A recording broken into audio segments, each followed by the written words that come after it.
dans Marc chapitre 12, un des plus beaux passages probablement de l'Écriture, un des plus beaux, des plus grands passages de l'Ancien et du Nouveau Testament. C'est un texte formidable qu'on veut connaître par cœur. Il y a plein de choses, hein? Il y a plein de choses qu'on connaît par cœur aujourd'hui. On est bombardé d'informations, on le sait. On est dans l'ère technologique, dans l'ère de l'information rapide. Mais saviez-vous qu'on se bat sur cette planète pour avoir votre attention?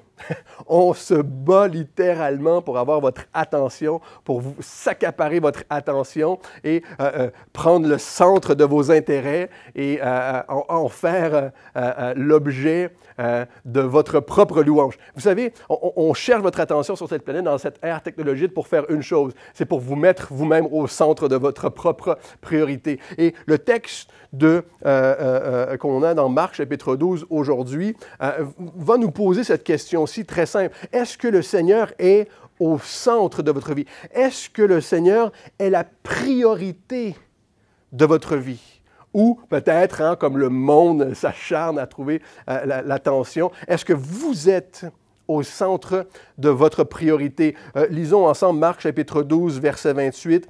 Un des scribes qui les avait entendus discuter et voyait que Jésus avait bien répondu, s'approcha de lui et lui demanda, « Quel est le premier de tous les commandements? » Au verset 29, Jésus répondit, « Voici le premier. Écoute Israël, le Seigneur notre Dieu, le Seigneur est un. Et tu aimeras le Seigneur ton Dieu de tout ton cœur, de toute ton âme, de toute ta pensée et de toute ta force. Voici le second commandement. Tu aimeras ton prochain comme toi-même. Il n'y a pas d'autre commandement plus grand que ceux-là. » Le scribe lui dit, « Bien, maître, tu as dit avec vérité que Dieu est unique et qu'il n'y en a pas d'autre que lui, et que l'aimer de tout son cœur, de toute son intelligence et de toute sa force, ainsi que d'aimer son prochain comme soi-même, c'est plus que tous les holocaustes et tous les sacrifices. » Jésus, voyant qu'il avait répondu avec intelligence, lui dit, « Tu n'es pas loin du royaume de Dieu. » Et personne n'osa plus lui poser de questions à Jésus. Prions. Seigneur, tu es là et tu réponds à nos questions. Encore aujourd'hui, on peut te poser toutes les questions. Tu nous as donné par ta révélation, ta parole, la réponse à notre vie, à qui nous sommes et à qui tu es. Et nulle part ailleurs, autre que dans la Bible, tu nous dis qui nous sommes. Tu es notre Créateur, tu nous as créés. Et qui tu es, tu t'es révélé, Seigneur. On veut te dire merci. Et non seulement ça, tu te révèles encore aujourd'hui par ton Esprit Saint. Aussi, Seigneur, tu nous conduis, tu nous diriges. Et on te prie, Seigneur, réponds à nos questions. Et mais maintenant, Seigneur, on veut simplement te dire que nous t'aimons. Nous t'aimons et on prie de pouvoir t'aimer de tout notre cœur, notre âme, notre pensée, notre force. En ton nom, Jésus. Amen. Quel engagement hein, de dire, Seigneur, je veux t'aimer de tout mon cœur, mon âme, ma pensée et ma force. Et on va voir comment c'est possible, évidemment. Ici, hein, on a vu, on est dans la semaine de la Passion dans Marc. Il reste quelques jours, 2 jours avant, dans le récit avant que Jésus soit crucifié. Et on se prépare à la Pâque juive ici. Qui est, la Pâque juive, simplement, était l'attente du Messie. C'est l'attente du Messie, du Christ, du Sauveur. Et un commentaire fait remarquer, je lisais cette semaine, que dans la Pâque juive, dans la préparation, on pose des questions. Dans la préparation de la Pâque juive, de la célébration, on pose des questions pour se préparer. Un peu comme on l'a chanté, hein, le nouveau chant qu'on a chanté ce matin. Hein, qui peut sonder l'Éternel? Qui peut faire ce qu'il fait? Comment? Et on pose ces questions-là pour se préparer à la Pâque. Et ici, on voit hein, dans nos dernières études et encore aujourd'hui, on vient à Jésus et on pose des questions à Jésus, sans savoir peut-être, mais Jésus veut se révéler, sans savoir que cette nouvelle Pâque serait instituée par le Messie lui-même. Le Messie lui-même. Et on remarque ici, en Marc, que c'est ce qui se passe. On pose des questions à Jésus. Et on peut croire que ces questions révèlent la vraie Pâque en Jésus. Lorsqu'on pose ces questions-là à Jésus, elles révèlent qui il est et ce qu'il va faire. Il est le seul qui peut répondre à nos questions. Il est le seul qui peut répondre, évidemment, aux questions existentielles, la vie, la mort, l'amour. Seul Dieu peut faire ça. Il est à l'origine de ces choses-là. Donc, le scribe vient à lui. Il a vu que les Hérodiens sont venus avant lui, les pharisiens, on l'a vu dans nos dernières études, et il était impressionné par les réponses que Jésus leur donne, mais des réponses à des questions malhonnêtes, voulant faire tomber Jésus, pour le tenter, le faire trébucher, on dit lui mettre la honte devant la foule. Et c'était le but de ces gens. Donc, on pose, ce scribe-là qui vient pose encore une question à Jésus. Mais on voit ici qu'il est honnête. On voit dans sa question qu'il a besoin il veut une réponse de Dieu. Il veut une réponse qui vient de Dieu et non des hommes. Une réponse qui vient de Dieu et non des hommes. Ce qui l'intéresse, c'est qu'est-ce que Dieu dit? Qu'est-ce que Dieu dit? Vous savez, un scribe, c'est un avocat, en termes, c'est un avocat, c'est quelqu'un qui s'occupait de textes administratifs, de la loi, c'est quelqu'un qui s'occupe de réfléchir à la loi et il a besoin d'avoir une réponse qui vient de Dieu. Et on connaît bien la Torah et les lois que les rabbins ont dans l'Ancien Testament faites. On a créé 613 lois, des lois, fais ceci, ne fais pas cela, sur la Torah, en plus pour constituer la loi dont on parle ici. Donc, on a ajouté à la loi de Dieu. On s'est fait un gros calepin de lois. On appelle ça une religion, frères et sœurs. On a constitué la religion juive sur des lois pour défendre la loi. Et ici, ce scribe, c'est ce qu'il défend, c'est cette loi-là, ces 613 lois qu'on a ajoutées à la loi de Dieu. Et il veut savoir quel est le plus important de tous les commandements. Quelle est la chose la plus importante? Par ordre d'importance, la première chose, le plus important. Et on aimait... vous voyez de la manière dont Jésus répond dans les dernières études, et on aimait ici, les scribes aimaient, on appelle ça des axiomes, des axiomes. J'ai regardé la définition très simple du dictionnaire cette semaine qui dit que c'est une proposition évidente dont la vérité est reconnue sans démonstration. C'est juste, ça te fait tellement... c'est tellement d'une évidence la réponse, c'est comme si c'est plus grand que tout le reste.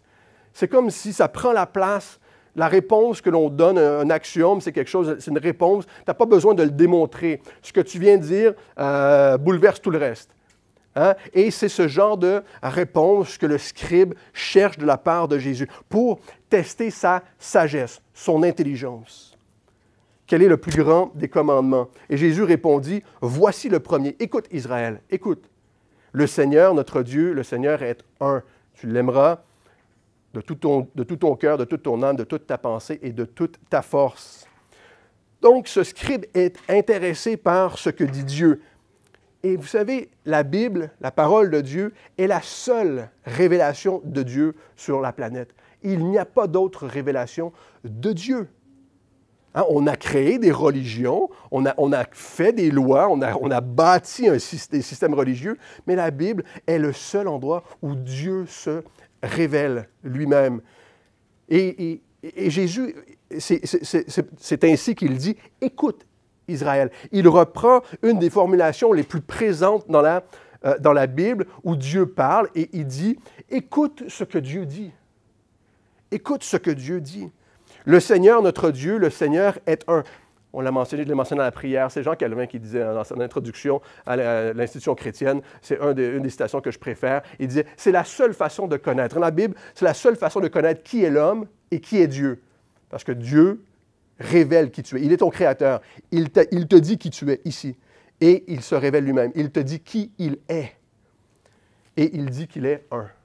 Dieu est un. Et on lui pose la question, quel est le plus grand commandement? Qu'est-ce que je dois faire en premier? Ou quelle est la chose la plus importante? Vous savez, on a été créés. La parole nous rappelle que nous avons été créés pour adorer. Nous avons été créés pour adorer. Et nous sommes libres d'adorer qui nous voulons. Nous avons cette liberté en Dieu. On a vu dans nos dernières études qu'on a été créés libres à l'image de Dieu. Et on a cette liberté-là. On le répète souvent à la chapelle, mais ce n'est pas de savoir si tu vas adorer quelqu'un, mais qui tu vas adorer. La question pour l'homme n'est pas de savoir, non, moi, je décide de n'adorer personne. On met toujours quelque chose au centre de notre vie, tout le temps. Il y a toujours quelque chose qui prend la place dans le centre de notre vie. Si tu n'adores pas Dieu, le Dieu qui se révèle dans la Bible, ton adoration ira ailleurs, à quelqu'un ou quelque chose d'autre. Ton adoration ne disparaît pas. C'est impossible. Jésus ici, il reprend Deutéronome chapitre 6, verset 4, lorsqu'il reprend cette loi, « Tu aimeras le Seigneur, ton Dieu, de tout ton cœur, de toute ton âme, de toute ta pensée et de toute ta force. » On appelle ça le schéma. C'est un schéma que les Juifs très religieux connaissaient par cœur parce qu'ils le répétaient 2 fois par jour. C'est quelque chose qu'on répétait 2 fois par jour. « Tu aimeras le Seigneur, ton Dieu, de tout ton cœur, de toute ton âme, de toute ta pensée, de toute ta force. » Et c'est intéressant pour moi de noter que dans cette déclaration, le schéma, le grand commandement, le premier, le commandement de base, c'est intéressant de voir que le mot « un », le Seigneur est un. Il est un. Hein, ce qui indique, il y a 2 mots en hébreu qui indiquent, qu'on peut utiliser pour dire un. Il y a ce mot « ehad » qui exprime une unité complexe. Et il y a un autre mot qui s'appelle Yahid, qui indique une unité simple. C'est assez simple à comprendre. Hein? C'est comme ce mot qui est utilisé, le Seigneur est un, c'est une unité complexe.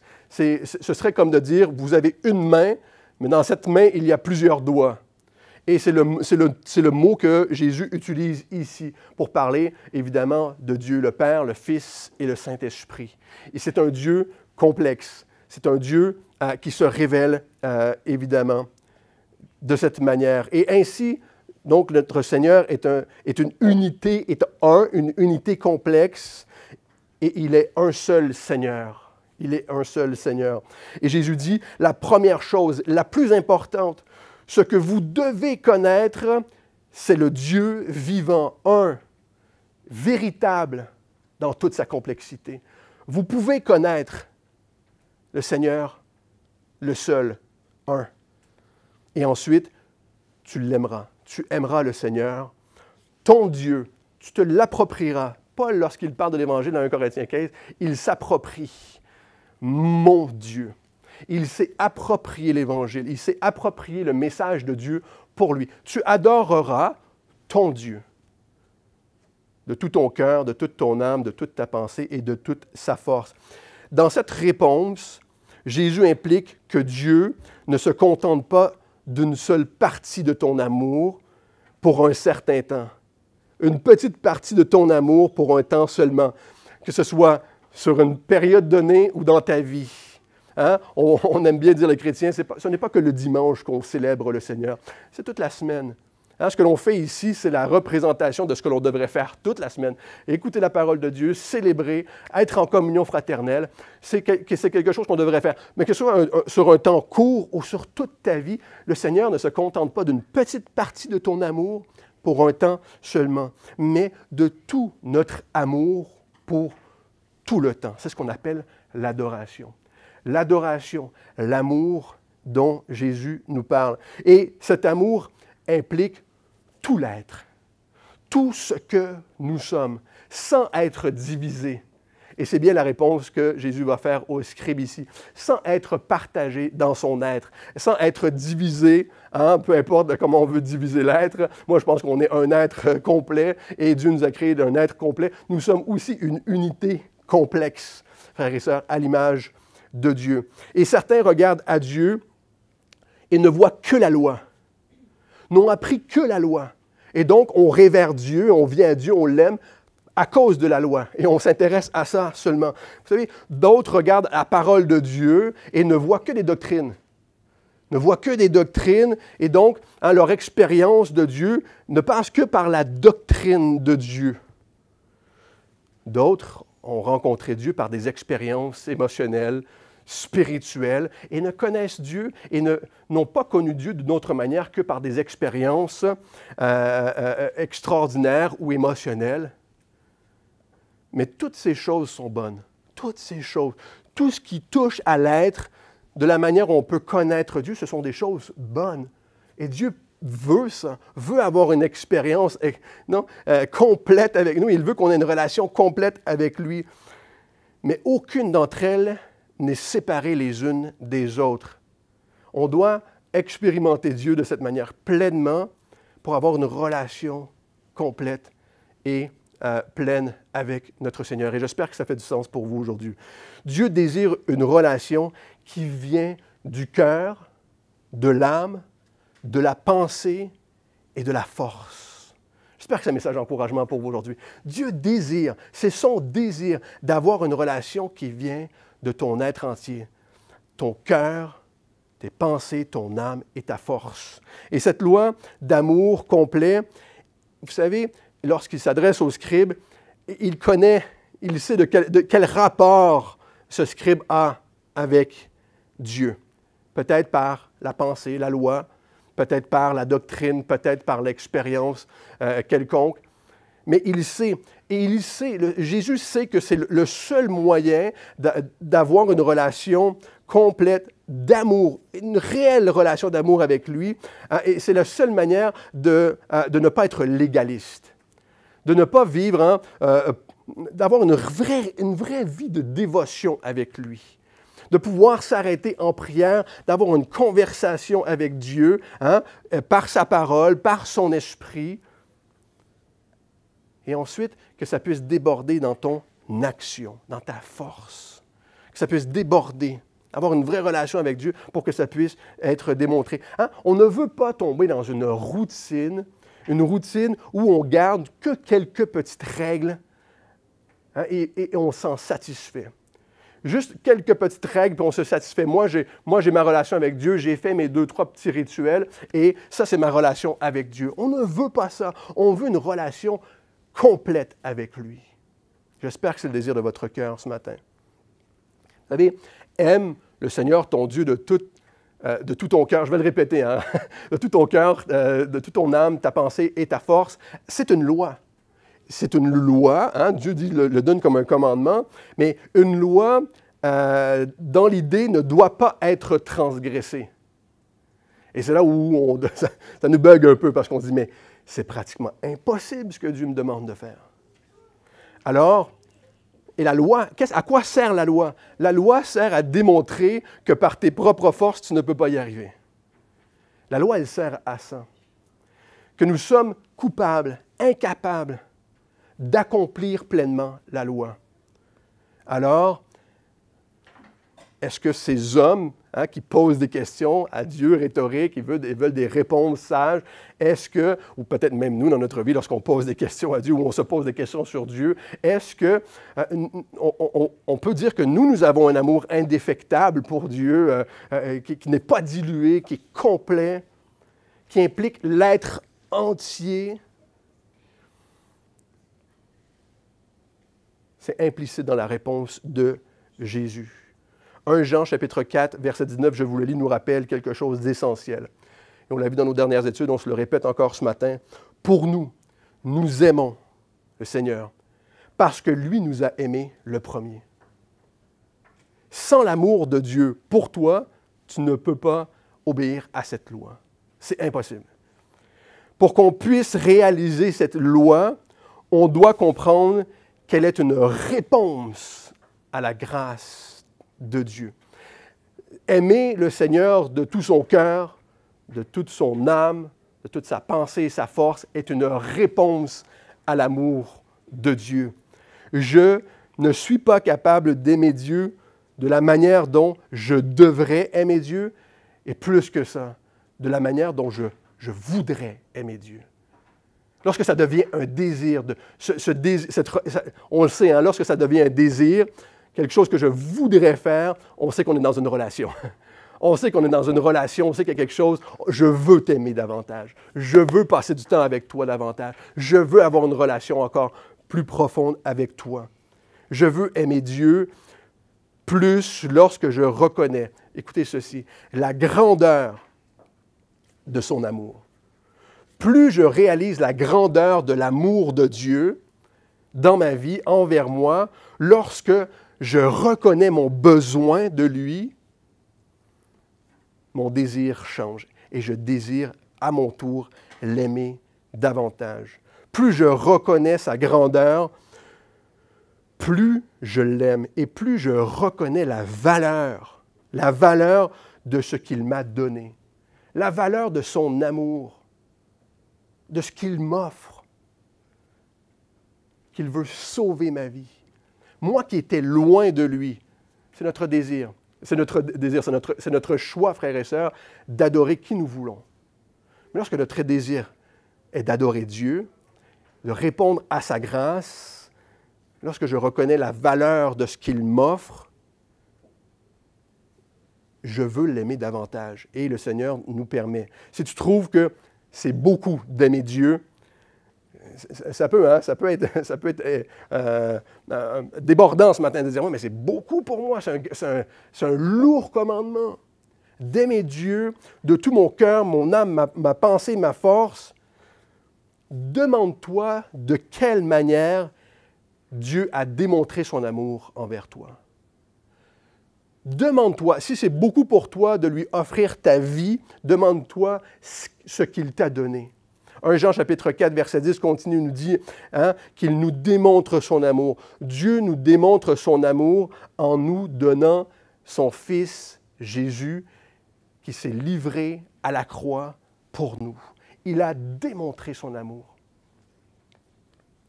Jésus pointe à la véracité de Dieu, que Dieu existe. Il existe. Il démontre que son amour, par son Fils, nous est donné en retour, et alors nous pouvons désirer l'aimer davantage de toute notre être. De toute notre être. Jésus nous a donné sa vie, nous lui dévouons la nôtre en retour. Un pasteur a dit, ça prend peu pour croire, mais ça implique tout ce que tu es. Ça demande peu de croire. C'est probablement la décision la plus difficile qu'on pourrait avoir, on pourrait avoir l'impression de faire dans notre vie. Mais ce que Dieu nous demande, c'est peu. Mais ça implique tout ce que nous sommes. Ça implique d'être prêt à s'abandonner à lui.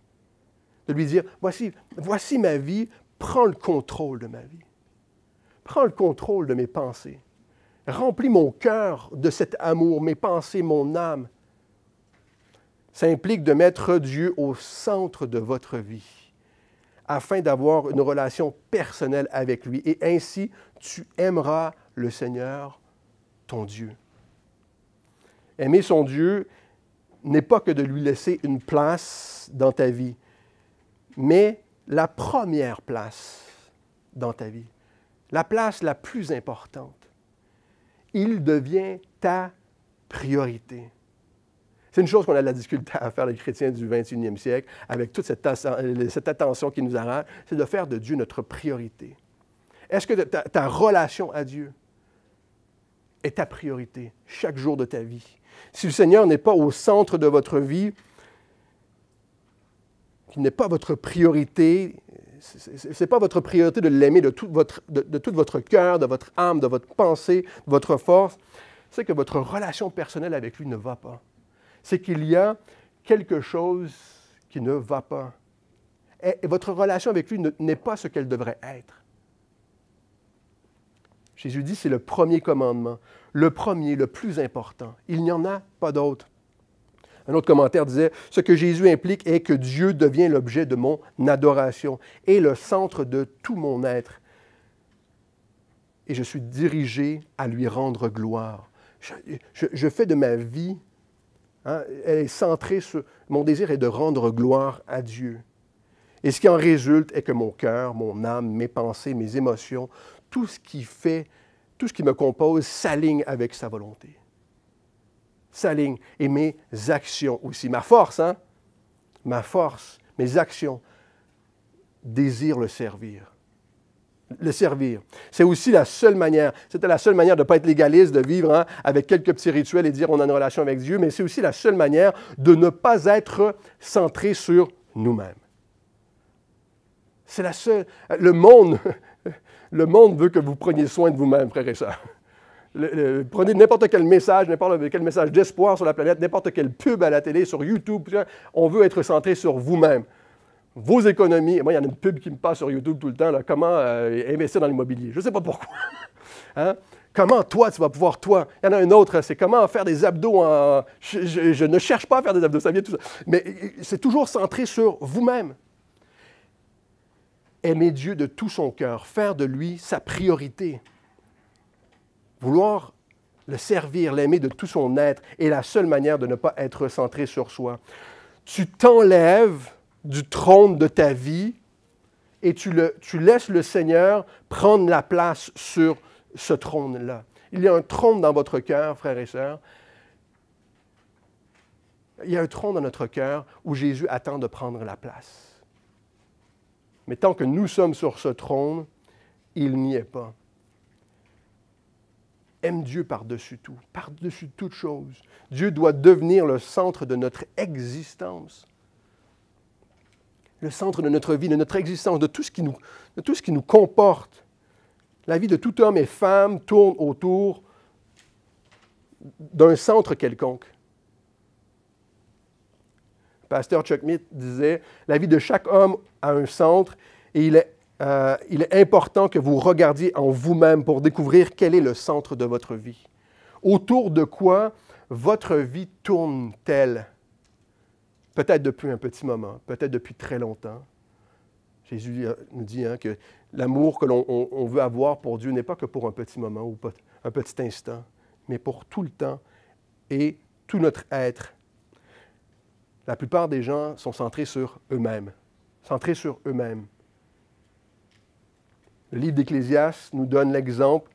On a parlé de Salomon ce matin. La vie de Salomon, qui a eu la plus grande sagesse, les plus grandes fortunes, à la fin de sa vie, a terminé sa vie lui-même sur une complainte et a dit « Vanité des vanités, tout n'est que vanité. » Aussitôt que ta vie est centrée sur toi, vanité des vanités. C'est du vent. Ça ne sert à rien.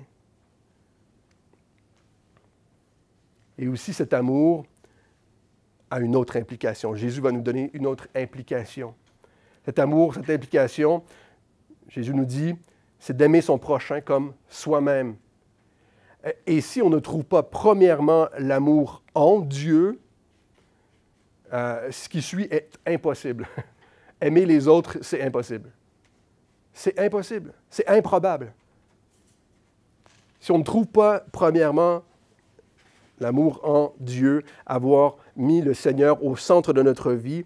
Voici le second commandement. Jésus dit, « Tu aimeras ton prochain comme toi-même. Il n'y a pas d'autre commandement plus grand que ceux-là. » Jésus répond, Deutéronome chapitre 6, au scribe qu'il pose, quel est le commandement le plus important de tous les commandements. Jésus répond avec ce commandement, « Tu aimeras le Seigneur ton Dieu. » Et il dit, voici le second. Mais dans Deutéronome chapitre 4, le second n'y est pas.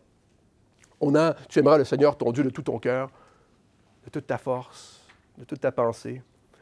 Vous savez, c'est facile de dire que nous aimons Dieu. Vous savez, c'est une des choses que j'aime bien dire ici. C'est facile à dire, impossible à faire. C'est facile de dire que nous aimons Dieu. C'est autre chose de le démontrer. C'est autre chose de le démontrer. Vous ne pouvez pas faire ce que Jésus nous demande ici si Dieu n'est pas au centre de notre vie, évidemment, si on ne trouve pas dans une relation personnelle avec Dieu, dans son amour, tout ce qui reste de la loi, c'est tu t'aimeras toi-même. C'est la seule chose qui reste. Si tu n'as pas cette relation avec Dieu, tu t'aimeras toi-même. On enlève tout le reste. On se demande ici, est-ce que Jésus n'est pas en train de se contredire? Ça, c'est les philosophes et les historiens adorent ça, vouloir contredire. Jésus se contredit tout le temps, n'est-ce pas? Jésus ne se contredit jamais. On se demande dans Marc chapitre 8, verset 24, plutôt, il nous a enseigné de se renier soi-même. Il a dit ceci, « Si quelqu'un veut venir après moi, qu'il renonce à lui-même, qu'il se charge de sa croix et qu'il me suive. » La marche de repentance. Alors qu'ici, il dit, c'est le second commandement, c'est « Tu aimeras ton prochain comme toi-même. » La réalité est que sans Dieu, nous sommes et nous resterons centrés sur nous-mêmes. Sans son amour, on ne peut pas aimer Dieu en retour, ni aimer les autres, mais on ne peut pas s'aimer soi-même non plus. On ne peut pas s'aimer soi-même non plus. Eh bien, le Seigneur nous rappelle, ne nous demande pas de ne pas nous aimer. Il nous aime lui-même. Sa grâce, c'est son amour pour toi. Tu te demandes ce que Jésus a fait pour toi, ce qu'il va faire devant, il se trouve devant le scribe dans 2 jours, il sera mis à mort et il ressuscitera. Il va vaincre la mort pour te donner la vie éternelle. Demande-toi pourquoi il a fait ça. Ça peut être un fait dans votre tête. Hein? Ça peut être juste une histoire. Oui, c'est arrivé. Mais pourquoi? Parce que Jésus t'aime. La raison pour laquelle il a donné sa vie pour toi, pour laquelle il a repris sa vie pour pouvoir vaincre la mort, c'est parce qu'il t'aime. Alors évidemment, il ne nous appelle pas à ne pas nous aimer, mais à aimer et aimer les autres et s'aimer de la manière dont il nous aime. Et lui a aimé les autres, qui sont des créatures à son image. Tournez avec moi dans Psaume chapitre 139. Si vous avez une Bible blanche, vous pouvez crier. J'aime bien vous faire crier une fois de temps en temps. Là. Le numéro de la page.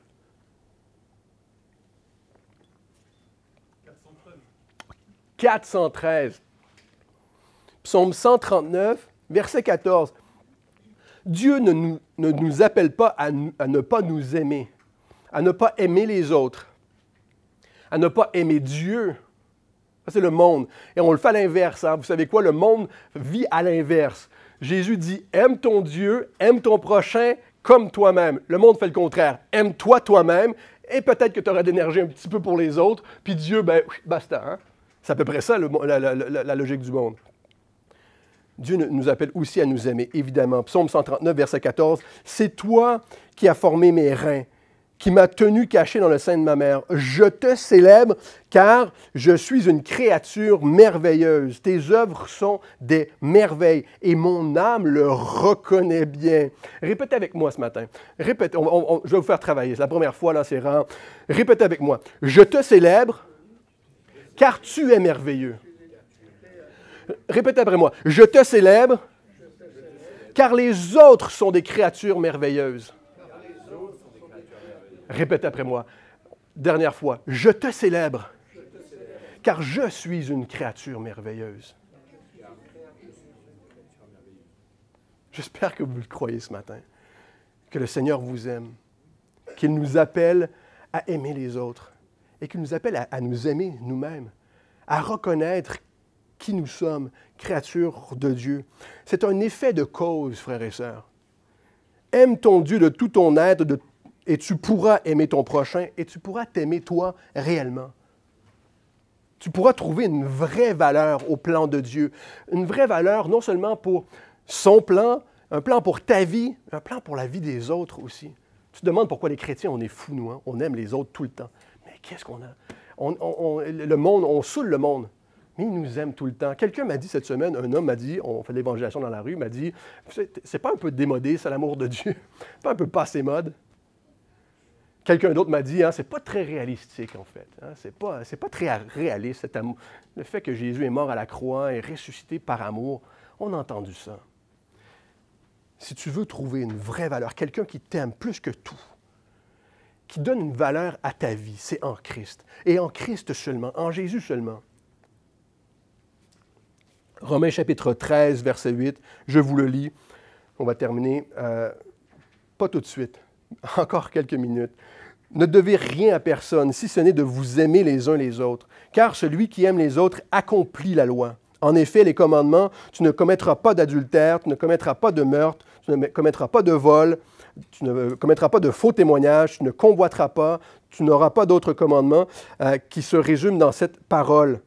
Tu aimeras ton prochain comme toi-même. L'amour ne fait pas de mal au prochain. L'amour est donc l'accomplissement de la loi. Avoir un amour dévoué pour le Seigneur, c'est la seule manière de pouvoir aimer les autres et de s'aimer soi-même. Voilà ce qui plaît à Dieu.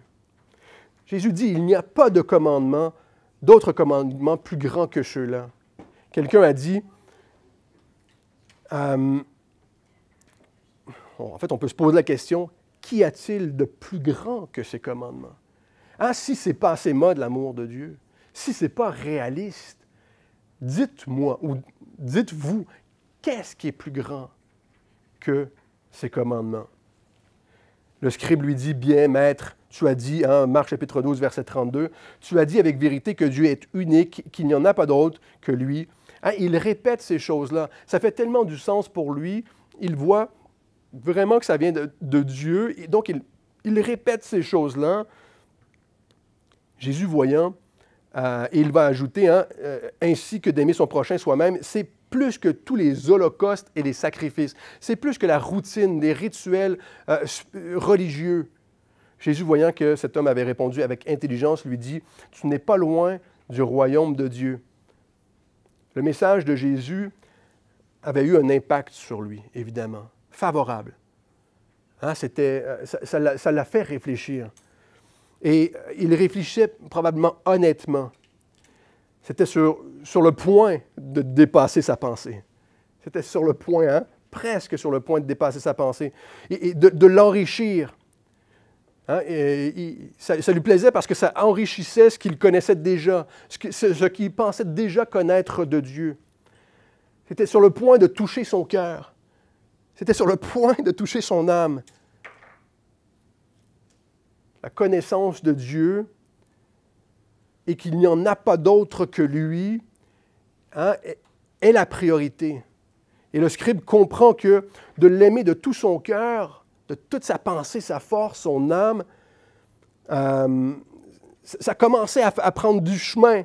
Il s'est dit, OK, je connais il connaissait toutes ces 613 lois-là par cœur, toute la loi sur la loi, il les connaissait par cœur, les répétait plusieurs fois par jour, il avait des rituels, il disait, je comprends.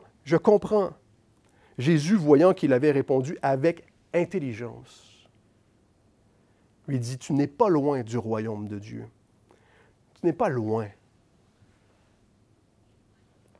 Son attitude était bonne, son cœur était ouvert à recevoir ce que Dieu dit. Tu n'es pas loin du royaume de Dieu parce que dès que Dieu vient au centre de ta vie, lorsque tu laisses Dieu entrer dans ton cœur, vous êtes dans le royaume de Dieu. Vous êtes dans le royaume de Dieu. Avoir le roi sur le trône de votre vie, de votre cœur, c'est ça être dans le royaume de Dieu. Dès que vous vous inclinez et que vous soumettez votre vie à Dieu comme roi, comme Seigneur de votre vie, vous êtes dans le royaume de Dieu.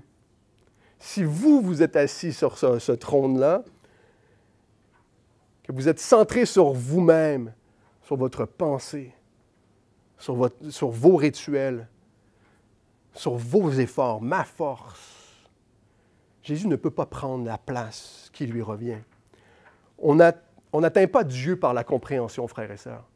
On atteint Dieu par la foi. On atteint Dieu par la foi, lui faire confiance. Et cet homme avait un choix à faire. Et on termine avec ceci.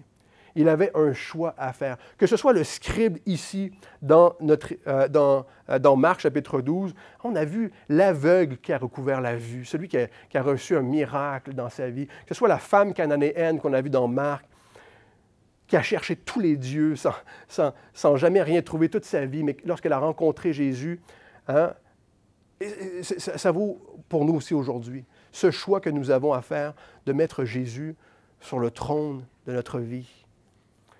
La même chose se produit. Jésus est là, devant lui. Jésus est là et, vous savez, nous sommes devant lui aujourd'hui. Nous sommes devant le Seigneur. Et il suffit de reconnaître qui il est et de mettre notre foi en lui. Il est lui la Pâque. Il est lui le Seigneur ton Dieu. Le scribe reconnaît Jésus comme un grand enseignant. Verset 32, Maître, c'est bien ce que tu as dit. Il le reconnaît comme un grand enseignant. Mais Jésus est plus que ça. Il est plus que ça. Il est le Sauveur. Il est le Messie. Il est le Christ, le Fils du Dieu vivant. Le scribe peut retourner chez lui, réfléchir aux grands enseignements de Jésus et chercher la sagesse et à ajouter à la sagesse ou à sa connaissance. Mais le plus grand commandement est « Tu aimeras le Seigneur, ton Dieu. » De l'aimer. Et son Dieu était devant lui. Devant lui. Croyez-vous être près du royaume de Dieu ou dans le royaume de Dieu? Être tout près du royaume, ce n'est pas être dans le royaume. Avoir beaucoup de connaissances, d'expériences, ce n'est pas d'être dans le royaume de Dieu. Et si vous pensez être dans le royaume de Dieu, comment y êtes-vous arrivé? De quelle manière? Par votre intelligence? Par vos mérites? Ou par le sacrifice de Jésus à la croix? Ce que lui fait pour toi? Par sa résurrection, parce qu'il vous a redonné la vie. C'est impossible d'aimer Dieu de toute notre âme si notre âme n'est pas en vie, frères et sœurs. Si Jésus n'a pas ressuscité notre âme. Impossible. Être dans le royaume de Dieu, c'est que notre âme est sauvée. Ce n'est pas que d'être près du royaume. Être presque sauvé, c'est d'être complètement perdu, frères et sœurs. Presque sauvé, c'est complètement perdu. Et ça prend qu'un seul pas. On appelle ça un pas de foi. Et un seul pas fait toute la différence. Il y avait tellement d'images dans mes études cette semaine, et une des images que j'ai retenues, c'est comme d'être dans le bateau ou d'être à côté du bateau et de voir le bateau partir. C'est un seul pas que l'on doit prendre pour mettre notre foi en Jésus et d'embarquer dans le bateau, d'embarquer dans le royaume de Dieu. Et ce dernier pas, c'est un choix personnel. De mettre votre confiance dans l'amour de Dieu pour vous, afin de voir votre cœur changer, vos pensées changer, de voir votre âme être restaurée, vivante, vouloir louer Dieu, et non seulement ça, pouvoir le servir. Prions ensemble. Seigneur, nous voulons te dire merci. Merci pour ton amour envers chacun d'entre nous. Et ton amour nous appelle, chacun d'entre nous. Dans Jean chapitre 10, tu nous dis que ton amour nous appelle par notre propre nom. Chacun aujourd'hui nous appelle à te faire confiance, à croire qu'il n'y a pas d'autre message d'espoir sur cette planète autre que tu m'aimes et je peux t'aimer en retour. Et je peux trouver une vraie valeur pour ma vie. Jésus, aujourd'hui, nous voulons te dire que tu es le Fils de Dieu. Tu es mort à la croix pour nos péchés. Tu es ressuscité afin de me donner la vie éternelle. Viens dans mon cœur, prends la place sur le trône de ma vie. Détrône-moi. En fait, je veux m'enlever pour que tu prennes la place, Seigneur, et puis que tu puisses me garder, Seigneur, dans ta main précieuse. Ta parole nous rappelle que tu nous gardes dans ta main constamment. Tu nous guides, tu nous diriges. Esprit Saint, fais ce travail aujourd'hui de nous convaincre, de nous rappeler l'amour de Dieu envers chacun d'entre nous. En ton nom, Jésus. Amen.